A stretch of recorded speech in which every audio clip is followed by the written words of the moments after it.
Dear Anne, this is me, Leyb. My grandfather Bully was your favorite cousin, which makes you my distant cousin. You've always been a part of my life, and I feel the responsibility to keep your story alive and make a difference today. I started in Frankfurt, from where you had to flee the Nazi regime. In Amsterdam, I visited your home, your former synagogue, and your first school. You were happy there. But everything was about to change. The German occupation affected the Jews harshly, and your world became smaller and smaller.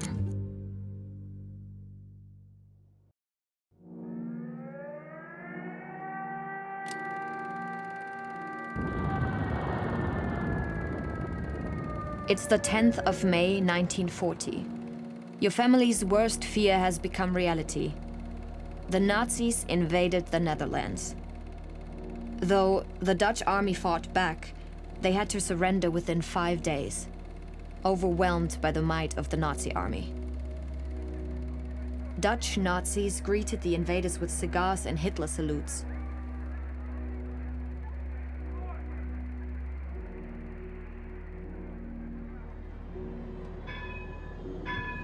The Nazis quickly began the first anti-Jewish measures.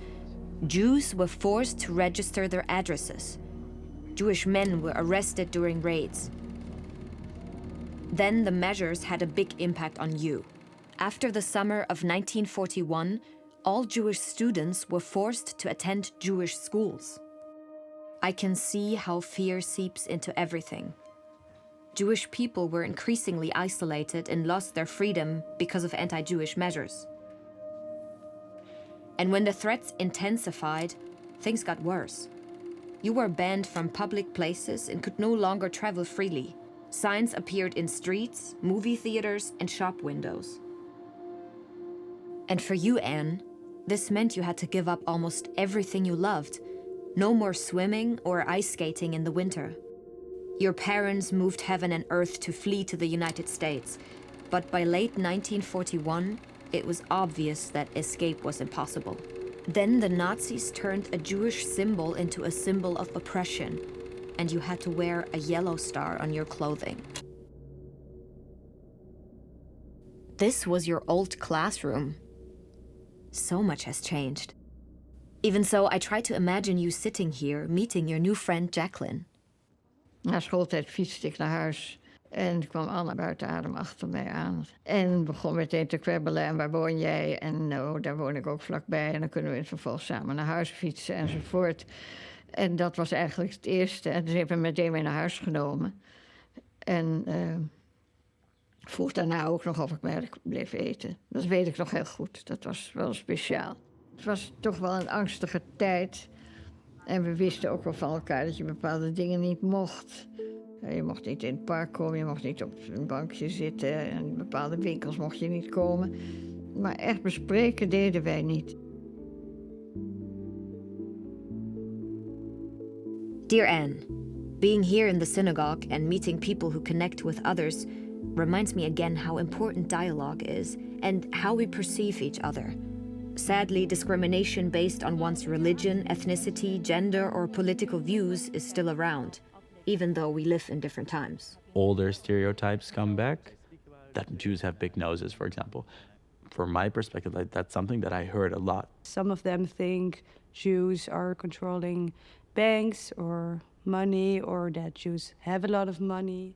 And then there's the category that's quite new, which is all the Jews support genocide, or all the Jews are baby killers, or they have some sort of very, very extreme view of what we do or what we talk about as Jewish people politically. It's this projection that is really, really scary. This synagogue is quite new. It's existing now for a little over 10 years. And right next to this place, there was a school. And there were some incidents between the school and the people going here to the synagogue. And the board of this synagogue actually decided there's two things we can do. We can build more security, have more fences, or we can invite them over and have a conversation with them. het is gewoon belangrijk om elkaar te leren kennen, want alleen zo verbreed je wereldbeeld en vermindert haat zich uiteindelijk hopelijk ook. And they thought, instead of doing this just once, let's make this into a project called Get to Know Your Neighbours. Leer je buren kennen. It's not only the participants opening up to us, it's also them opening up to each other, and also the schools kind of opening up to the participants. So I really like that as well. Meeting other young Jewish people with new inspiring initiatives gives me hope, especially at this time with the ongoing cycle of violence between Israel and Hamas, when the world seems divided and full of pain. This is CNN Breaking News. People often don't distinguish Jews from the state of Israel. Many Jewish people are critical of Israeli government policies. That's why talking to each other matters even more. I met up with 2 Dutch politicians who decided to start a collaboration and speak to young people about Palestine and Israel.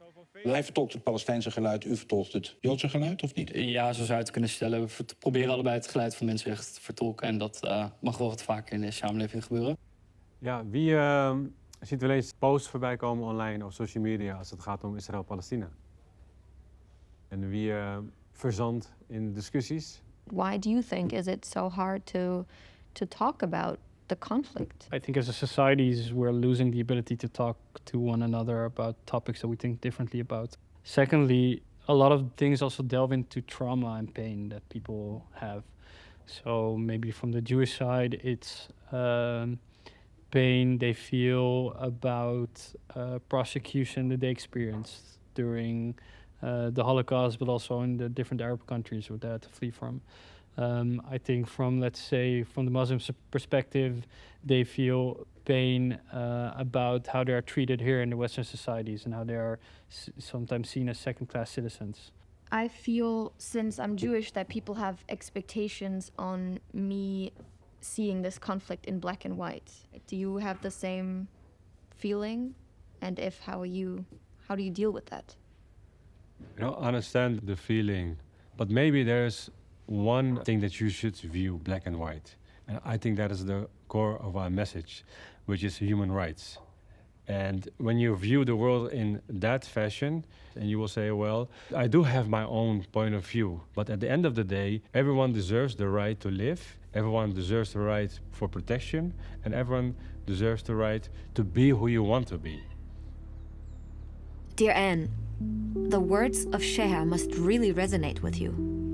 Because in your diary you wrote, "Let me be myself, and then I'm satisfied." But you were never allowed to be yourself. And watching the only moving images of you looking out of your living room window, I think about all the children who still don't get that chance.